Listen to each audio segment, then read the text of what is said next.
Et en fonction des mérites d'Israël, pris comme un tout, si vous voulez, il réalise ou il ne réalise pas les missions de Machiar. C'est-à-dire que là, par exemple, les Lubavitch vous diraient qu'il était Machiar, il était au bord de se manifester finalement, mais que les mérites n'étaient pas, enfin la coupe n'était pas, le compte n'y était pas, si vous voulez, la coupe n'était pas pleine. Donc, il avait montré des signes de machiarité, mais il n'a pas pu aller au bout de sa mission de Machiar, et donc réaliser tout ce que Machiar est censé réaliser pour le peuple juif, mais il l'était tout de même. Vous voyez, donc il l'était, et en même temps, il ne l'a pas été.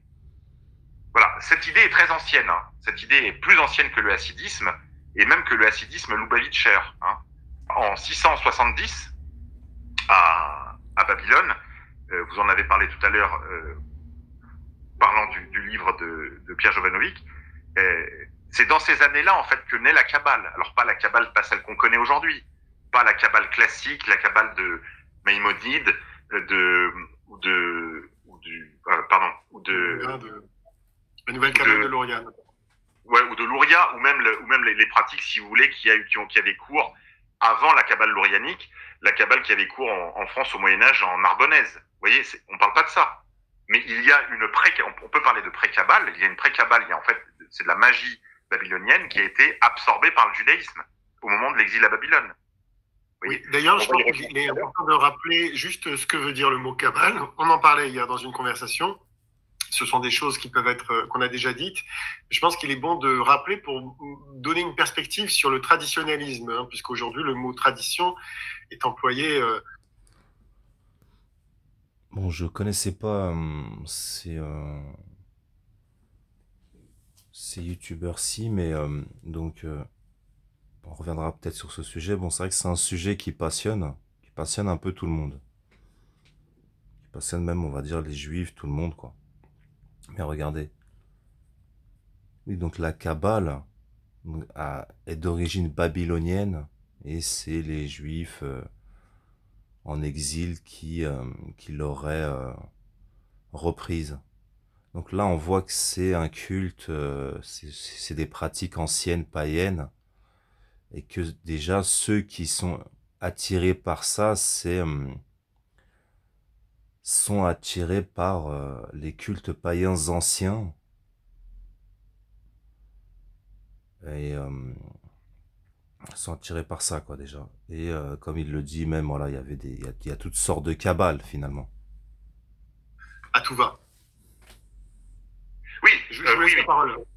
oui, tout à fait. Le mot traditionnalisme est employé à tort et à travers pour nous vendre, par exemple, la Russie de Vladimir Poutine, qui est, je l'ai déjà dit ailleurs, plus un pays alcoolique qu'un pays orthodoxe, qui n'a rien de traditionnel. Je veux dire, on y pratique la PMA, je crois, depuis 1993.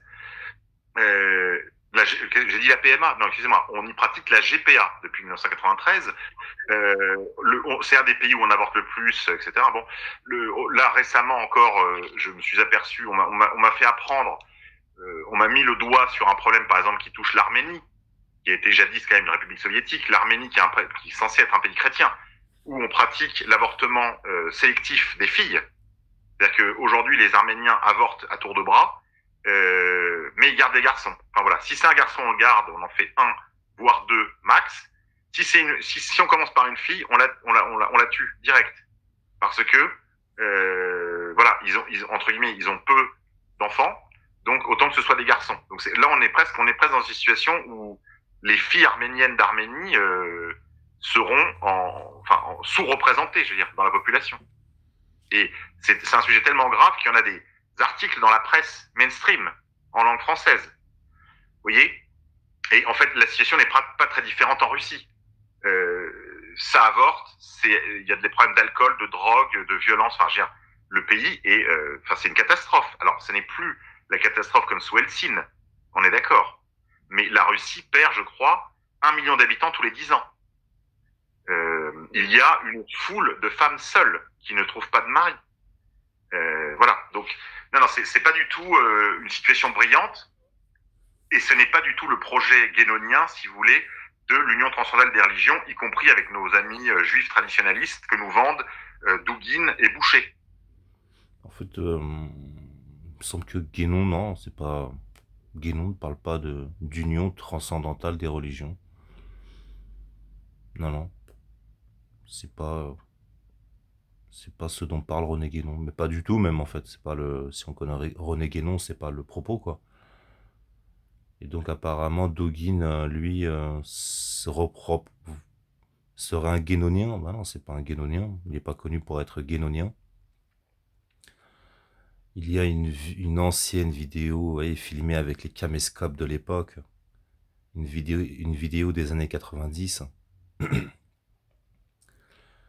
où l'on voit un spectacle assez étrange, des gens danser habillés avec des accoutrements étranges, et Dugin, où l'on voit Dugin réciter du Aleister Crowley, en fait. Donc voilà, c'est quelqu'un c'est un adepte d'Aleister Crowley, ça on sait. Ils en parlent aussi, là, Boucher, c'est comme ça qu'ils titrent même leurs vidéos, Boucher double. Ils font allusion à quelque chose qui était ressorti dans la presse il y a pas mal d'années déjà, où l'on voit ce Boucher, Aleister Crowley et même Alain Soral. Et des rabbins, je crois, oui, chose assez étrange hein, à l'époque. C'était... certains l'avaient évoqué sans l'expliquer vraiment, mais une réunion comme ça à Paris, très étrange, où ça parle d'Aleister Crowley, de magie. Le livre, l'un des livres connus donc de Dugin, parce que lui il est considéré comme un géopoliticien, vous voyez. Donc dès la première page du livre, en fait, il dit le complot judéo-maçonnique est un fantasme. Comment dire, la réalité du monde, c'est la géopolitique. Vous voyez, il reprend les auteurs, en fait, il reprend les auteurs, les géopoliticiens, les premiers géopoliticiens anglo-saxons, en anglais d'ailleurs. En fait, vous voyez, c'est l'empire de la mer face à l'empire de la terre. L'histoire, c'est ça, quoi, en gros. C'est Rome, l'empire de la terre, contre la Phénicie, l'empire de la mer. Ça, c'est les guerres médiques. Et donc, voilà, depuis, c'est l'histoire du monde. C'est toujours comme ça, jusqu'à aujourd'hui, en fait. Où, eh bien, les nazis, c'était l'empire de la terre contre les anglo-saxons, les alliés, les anglo-saxons, l'empire de la mer. C'est comme ça qu'ils voient la chose, quoi. Oui, après...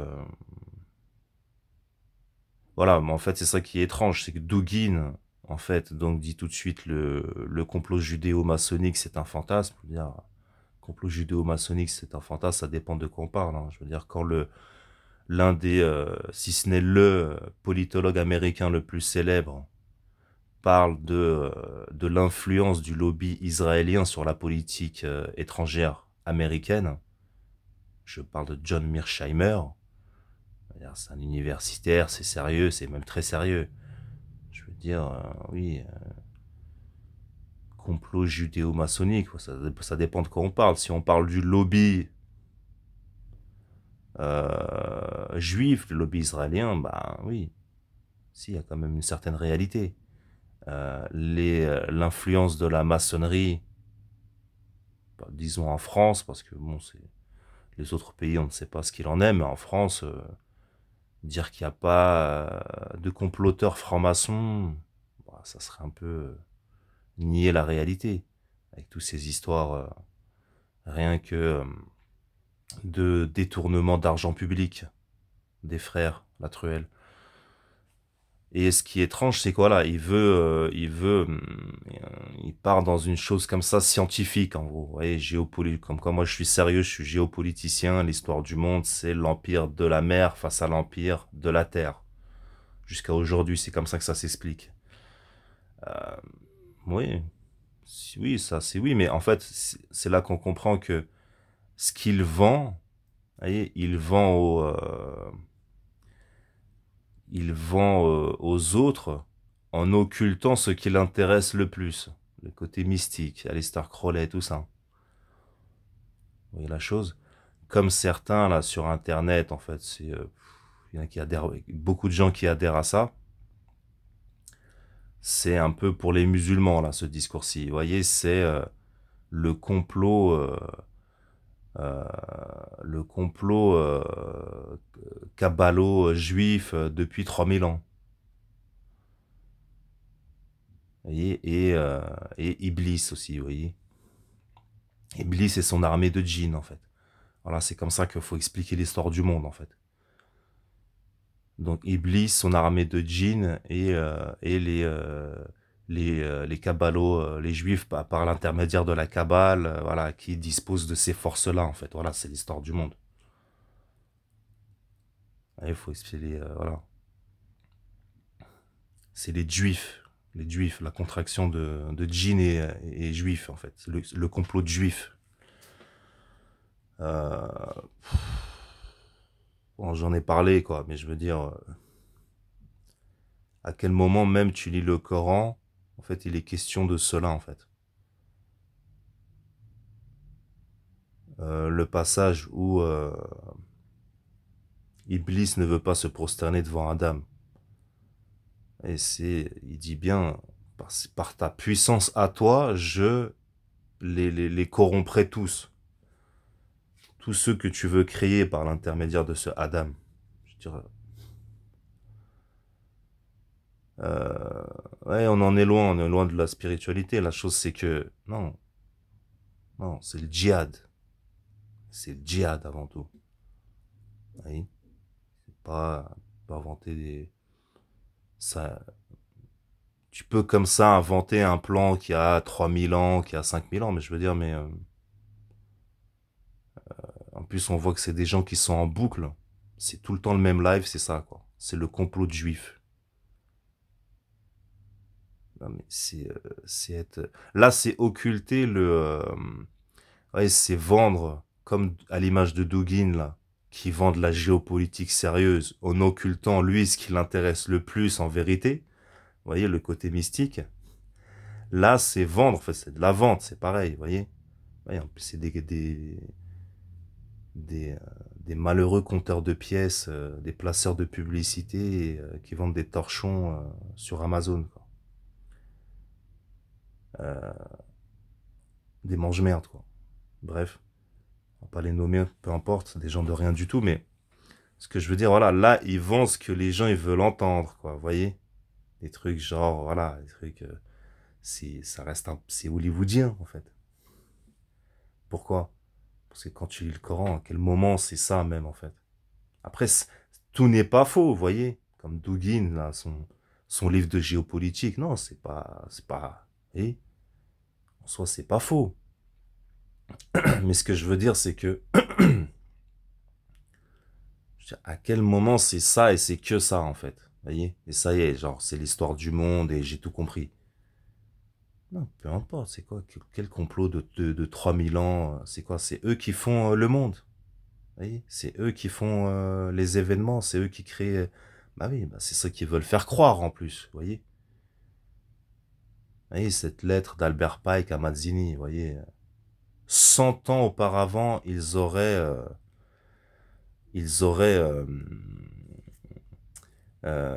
créé, prévu de créer le sionisme, le nazisme, le fascisme, le bolchevisme. Ils auraient... plus que prévu la révolution russe et les deux guerres mondiales, ils les auraient planifiées, vous voyez, un siècle avant. Ben non, c'est pas, ça c'est ce qu'ils veulent nous rentrer dans la tête, en fait. Vous voyez, comme quoi ils sont trop forts, en fait. Et ça sert à rien de résister. Et j'en ai déjà parlé. Non, le Coran c'est pas ça. Le Coran c'est le djihad. C'est le djihad. Tu vois, te rentre pas ces choses-là dans la tête. Non, c'est pas ça. C'est pas ça. C'est pas ça. Ça, c'est de la art of deception. L'art de la tromperie, en fait. Ouais, c'est des suggestionnés qui suggestionnent à leur tour. Des trompés qui trompent à leur tour, à leur insu, quoi, en fait. Mais peu importe, c'est quoi? Peu importe, ils ont un complot de 3000 ans, de 5000 ans. Ce qui n'est même pas vrai en vérité, vous voyez? Il n'y a pas de continuité, en fait. Vous voyez, même si tous ces mouvements juifs, comme il en parle dans l'émission, en fait, c'est un bordel, en fait. Depuis l'émergence du judaïsme talmudique, donc post-Jésus-Christ, ça part dans tous les sens, en fait. Vous voyez? Et regardez ce que j'ai vu. Le rabbin, là, dont il parle au début, là, de l'émission, il me semble. C'est le rabbin en chef de Russie, qui s'appelle Baal, je sais plus comment. Et Baal, le dieu Baal. Et c'est totalement les cultes païens antiques, moyen-orientaux, voyez, comme Hannibal, voyez, dieu phénicien, d'où Hannibal, le carthaginois, voyez. Ça veut dire en phénicien serviteur de Baal ou fils de Baal, voyez. Euh, après, euh, après c'est étonnant qu'il y ait une ville en Suisse justement où, je sais pas s'il y a un rapport direct, mais ça s'appelle Bâle en fait. Comme Hannibal est passé par la Suisse, et il a traversé les Alpes. Bref, je sais même pas si il y a un rapport, mais bref. Mais voilà, donc le rabbin en chef de Russie s'appelle Bâle et ils l'ont ramené pour un peu faire de l'ombre aux autres factions ou communautés juives des autres tendances en Russie. Et c'est un américano-russe, en fait. Même américain d'origine, plutôt que russe.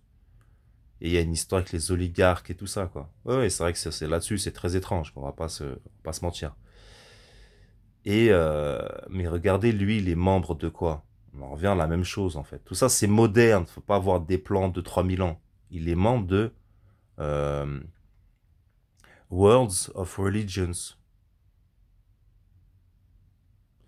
Ces conférences, dont la première s'est tenue à Chicago dans les années 1880, et dont René Guénon évoque cela dans Théosophisme, histoire d'une pseudo-religion. Ben non, justement, René Guénon, il est contre ça, vous voyez, il est contre comme il disait là tantôt, une unification des religions. Non, non, non, non, du tout, c'est pas du tout ça, René Guénon, en fait. Ça, c'est plutôt le théosophisme. Et donc, ce grand rabbin en chef de Russie actuel, Baal, je sais plus comment, est membre de Worlds of Religions. Oui, tout ça, c'est la modernité. Ce n'est pas, même s'ils ils veulent se donner des racines anciennes, vous voyez, ouais, pour valider, quoi, pour leur donner de l'autorité. Après, ça a creusé, vous voyez, c'est à creuser, mais là, je vais creuser un peu, quoi, mais en tout cas, j'ai vu, là, non, c'est un membre de Worlds of Religion. Que même j'ai fait une vidéo lors du premier congrès donc qui s'est tenu à Chicago dans les années 1880, il n'y avait pas de musulmans. Vous voyez, les musulmans, ils ont été invités. L'autorité islamique de, du monde arabe, plusieurs ont été conviés. Personne n'est parti. Parce que oui, c'est encore la tradition. Vous voyez, ils ne voyaient pas l'intérêt, quoi. Au contraire, ils voient ça comme quelque chose de néfaste. Et ils t'ont inventé, je sais pas, un imam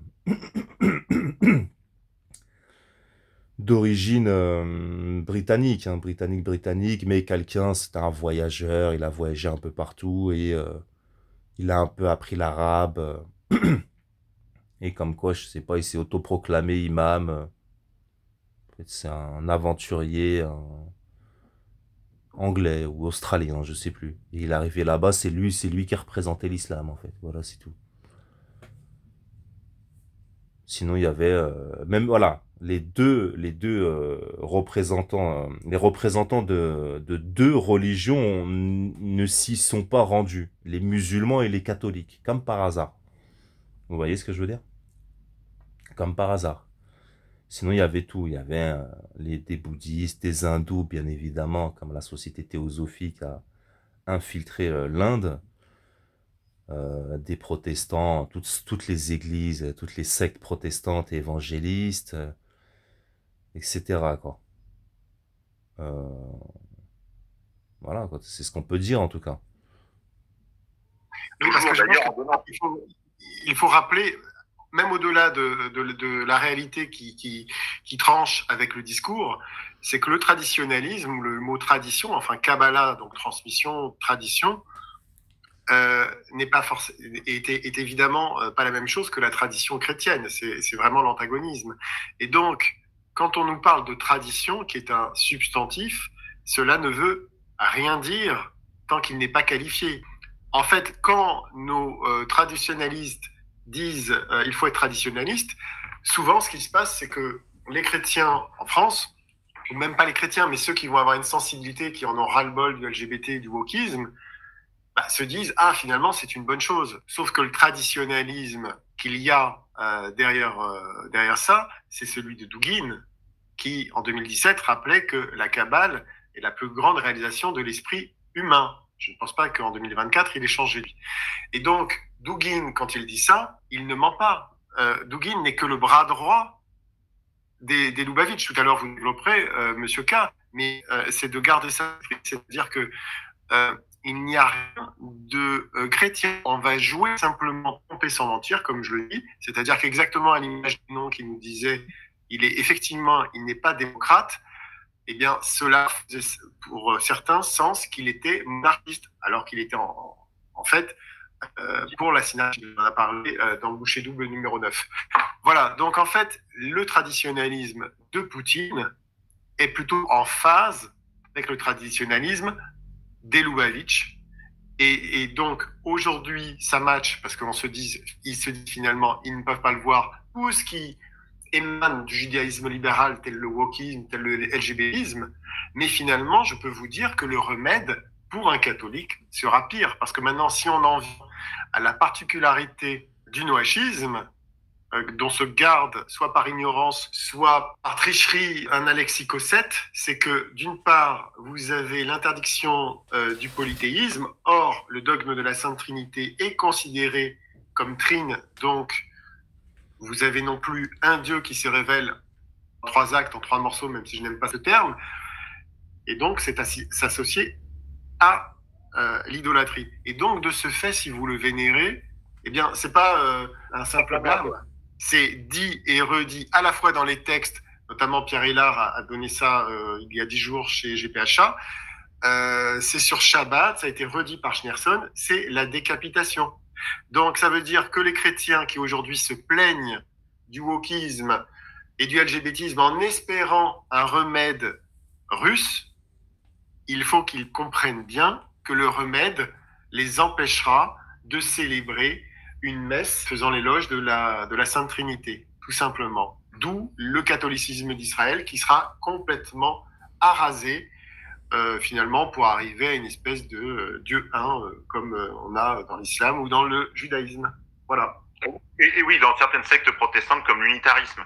Oui, alors c'est très clair, il faut rappeler le concept de traditionnel entendu au sens substantif, la tradition, renvoie systématiquement dans l'esprit des promoteurs de cet agenda, que sont Alexandre Dugin et pour la sphère francophone, Christian Boucher et son portefaix Alain Soral, ça renvoie systématiquement, en fait, à la notion de Kabbalah, qui veut dire tradition. Donc quand vous entendez traditionnel, traditionnaliste, entendu comme école pérennialiste, Guénon et Vola, c'est systématiquement à la tradition de la Kabbale que cela renvoie. Systématiquement. En fait, là, on va pas se mentir, là, elle a pas tort, là. C'est vrai que René Guénon parle de la Kabbale d'une manière... Faudrait revoir ça, revoir, mais c'est pas spécialement négatif, au contraire, en fait. Julius Evola, je sais pas. Concernant ce sujet, je sais pas. Mais il en fait pas tout un plat, quoi. Il en fait pas tout un plat non plus. D'ailleurs, c'est si vrai d'ailleurs que deux des principaux auteurs qui sont employés pour combattre le judéo-scepticisme dans la droite radicale sont d'un côté Joseph de Maistre, qui n'a jamais un mot plus haut que l'autre pour les tribus d'Israël, jamais, et René Guénon, qui est véritablement, on peut le dire, philosémite. Philosémite, pourquoi? Parce qu'il est profondément kabbaliste, puisqu'il a le même Dieu que la Kabbale. Non. René Guénon, philosémite.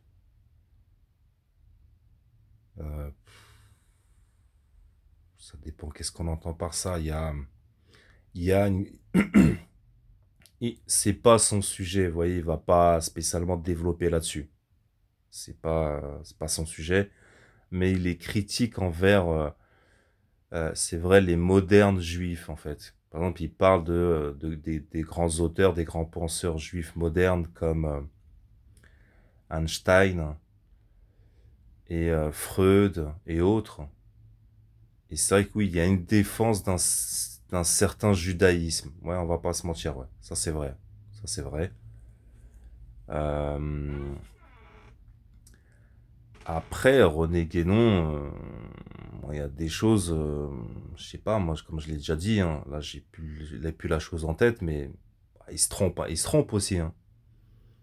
Par exemple, même s'il parle du monde antique et même s'il parle du monde antique, comme c'est la tradition, c'est plutôt lié au monde antique et médiéval, il n'a nullement conscience de certains. Il lui manque beaucoup de données, en fait, on le voit.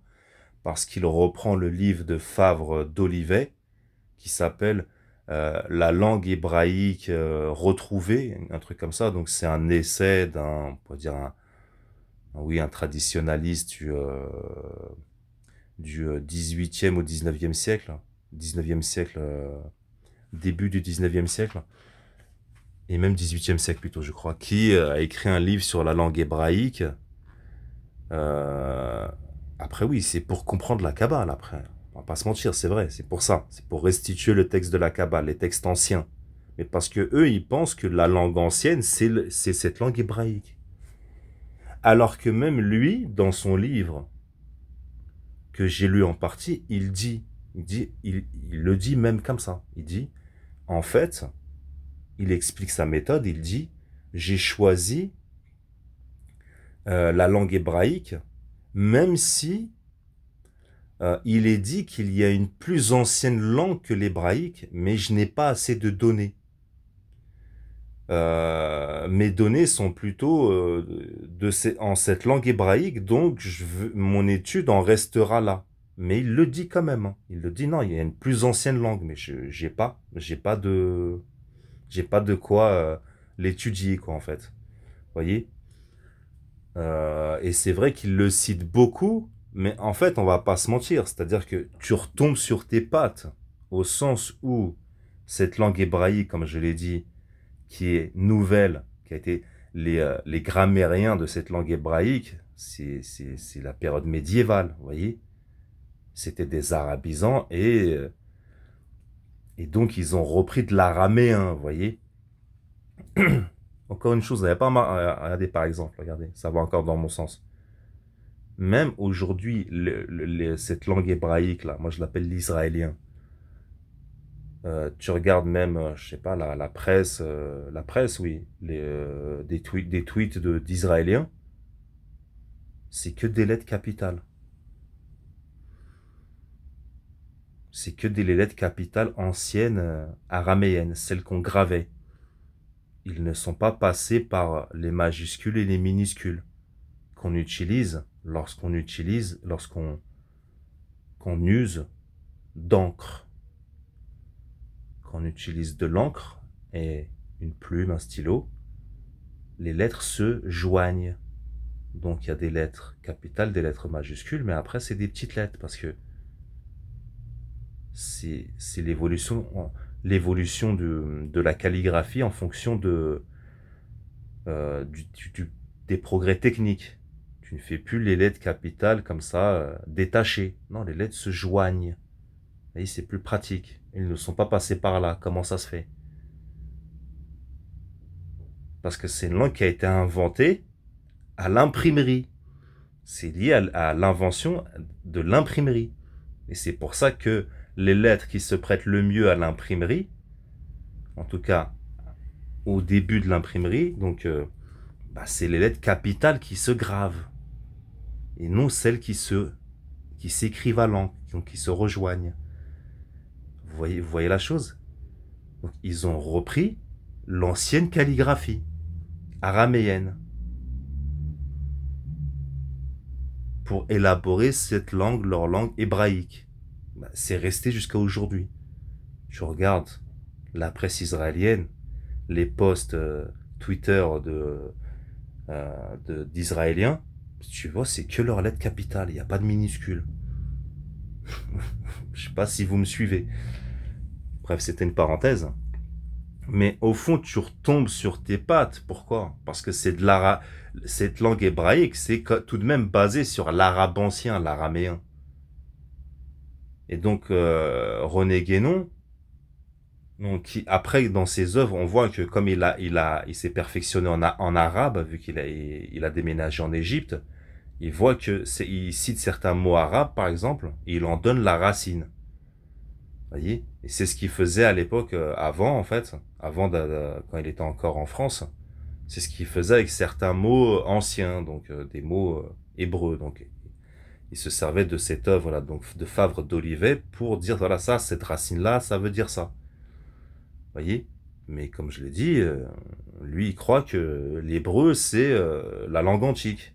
Et comme je l'ai même montré, à la fin de sa vie, il revient sur ça. Il dit non. Même s'il n'a pas encore tout à fait compris, en fait. Parce que c'est pas son sujet. Mais il dit non, il y a une langue ancienne. Donc il parle pas d'araméen, lui, il parle d'une langue première, en fait. Voyez? C'est l'ensof, c'est l'être sans qualité, enfin le Dieu sans, enfin le Dieu sans nom, le Dieu, le non-être. Il y a plusieurs termes qui le désignent. Alors l'être suprême. Voilà, je crois que ça veut parler de choses qu'il maîtrise pas, quoi. C'est pas, oui, là, le non-être, vous voyez, c'est le Parménide, fragment numéro 8. L'être est et le non-être n'est pas.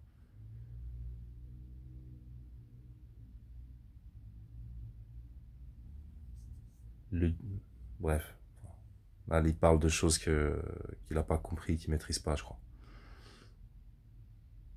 Oui, évidemment, hein, comme sur les auspices des droits de l'homme. Aussi le Dieu inconnu, hein, c'est le nom. Et le Dieu inconnu, effectivement, nous renvoie toujours à cette notion. Et en fait, il a une sémantique absolument géniale, hein, René Guénon, qui est de dire finalement, c'est le non manifesté. Et l'invisible est supérieur au visible. Parce que le manifesté, finalement, c'est l'autre nom de la création. C'est ça qu'il faut comprendre. Et qu'on fonctionne par étapes. Vous avez la création, donc il renvoie effectivement à ce que Dieu se révèle en partie par la création qu'il a produite. Et donc, c'est de ramener justement à un monisme où finalement vous n'avez plus une vision ex nihilo des choses. Vous avez Dieu d'un côté et la créature ou la création de l'autre. Mais vous avez la manifestation qui émane donc de ce monisme, hein, de ce Dieu un finalement, qui revient finalement dans l'esprit du judaïsme aujourd'hui, hein, et également, je crois, musulman, hein, parce que certains, il n'y a pas de coupure nette. Et deuxièmement, vous avez cette manifestation qui devient dans un troisième temps une illusion. Et là, on pense à Maya. Et de là viennent les idées de transgression. Oui. Parce qu'il faut se débarrasser de la superficialité qui vous empêche de voir le grand tout. Voilà. Voilà, des transgressions qui, elles aussi, pour l'essentiel, tous ces rituels de transgression proviennent de pratiques qu'on peut véritablement dire kabbalistiques.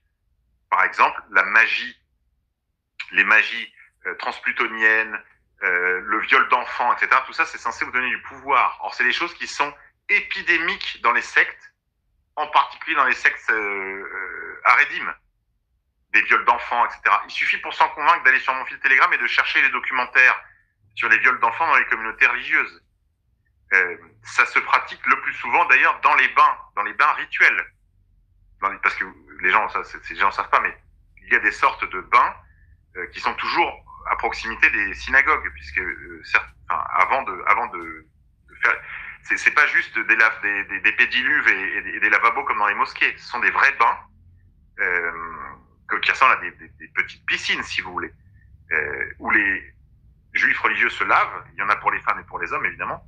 Et dans les bains masculins, très souvent, c'est là que se produisent les abus sur enfants, mais qui sont permis par le Talmud. J'ai plus la référence en tête, mais je l'ai donné 100 fois.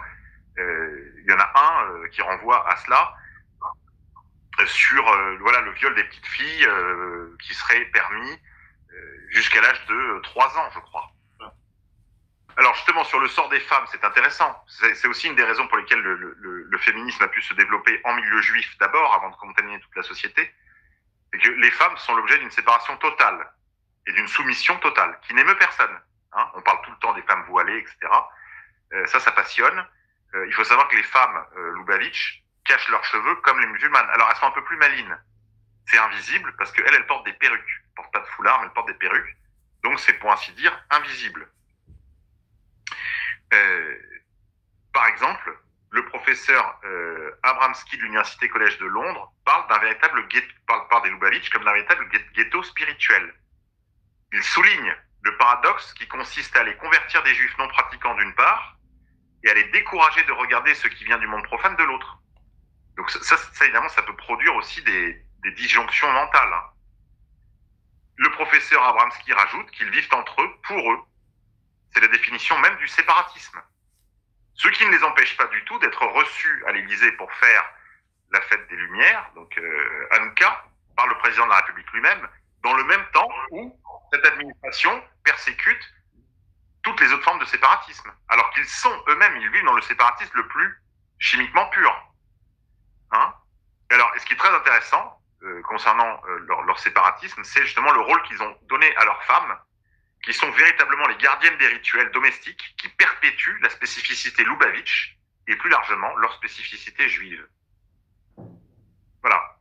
Alors, on a parlé de magie un petit peu. Alors, allez-y, si vous avez une remarque avant. Il y a un texte qui est intéressant qui donc est sur Shabbat.org. Alors, migration d'âme entre les sexes. Bien que les femmes. En fait, la photo là de cette vidéo, bah, ça fait référence, vous voyez, au tunnel. Donc là, c'est pas une théorie du complot, c'était dans la presse américaine et internationale. En ce début d'année 2024, il y avait donc une synagogue des Lubavitch sous laquelle ils auraient retrouvé un réseau de tunnels. Et ils en parlent également au début, chose terrifiante un peu. Ils y auraient trouvé des matelas ensanglantés et des chaises hautes de bébés. Ça, c'est bon, ça, c'était dans la presse. Hein. On a vu même des images d'une télévision américaine ou des images en direct où la police arrive et pour voir de quoi il s'agit, qu'est-ce que c'est que ces tunnels sous cette synagogue. Mais en fait, par exemple, les Lubavitch, ça vient d'une ville qui s'appellerait Lubavitch. Et ça se situe, il me semble, en Ukraine en plus. Hein. Ukraine ou Russie, ou Biélorussie. Donc c'est les communautés juives de cette région-là. Voilà, les Ashkénazes, quoi. Les Polonais, les Ukrainiens et les Russes. Le fondateur, c'est un rabbin de 1600 et quelques. Et en fait, on comprend qu'on va voir, en fait, c'est du folklore juif, en fait. Ça peut même être comme ça un personnage qui a existé, une personne qui a existé, mais on en a fait comme ça tout un personnage folklorique. Donc, c'était quelqu'un, plutôt un juif des classes populaires, mais qui étaient habiles à ceci, à cela, et donc c'est devenu le chef de la communauté juive euh, de cette région. Il s'est fait connaître pour tel ou tel miracle, tel ou tel exploit.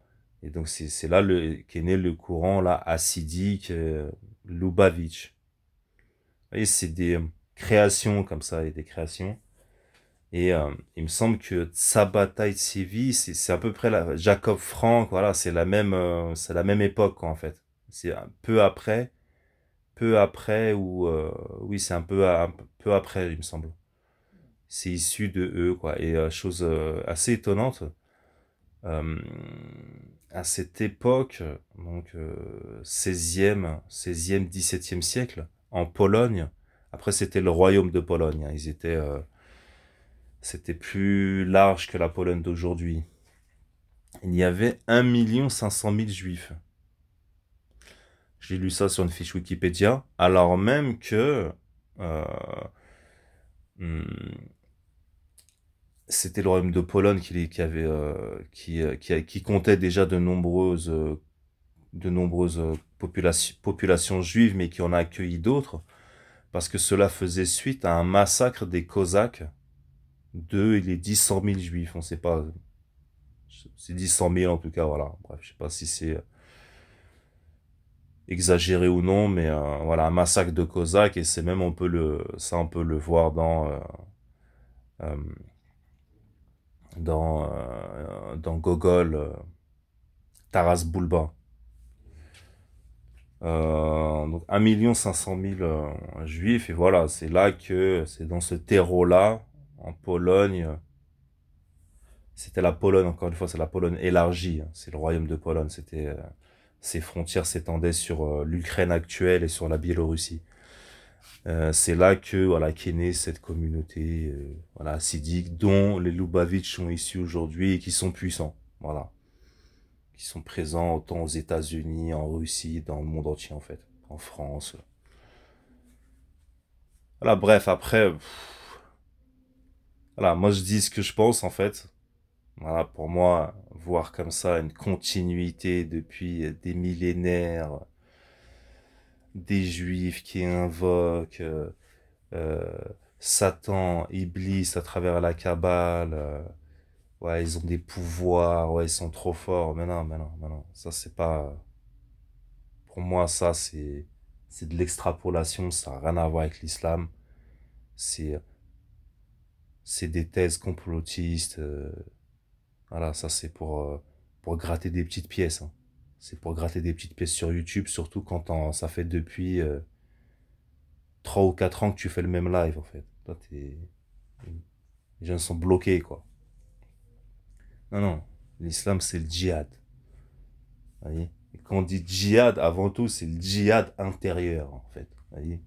Je pense que les musulmans comprennent. Et quand on dit djihad, c'est le combat intérieur, c'est ça. Tu vas pas chercher des complots de 3000 ans, c'est pas ça. Vous voyez? Ça, c'est de la subversion, en vérité. Écoutez ça. Après, comme je dis, tout n'est pas faux. Il peut y avoir des certaines vérités, certaines réalités. Mais en fait, j'ai presque envie de dire, peu importe, en fait. Peu importe. Peu importe. Vous voyez? Ils peuvent avoir un plan de 3000 ans, soutenu par des armées de djinns et Iblis même, des milliers, de milliers, de milliers, de milliards de dollars, tout le dernier cri en termes d'armement.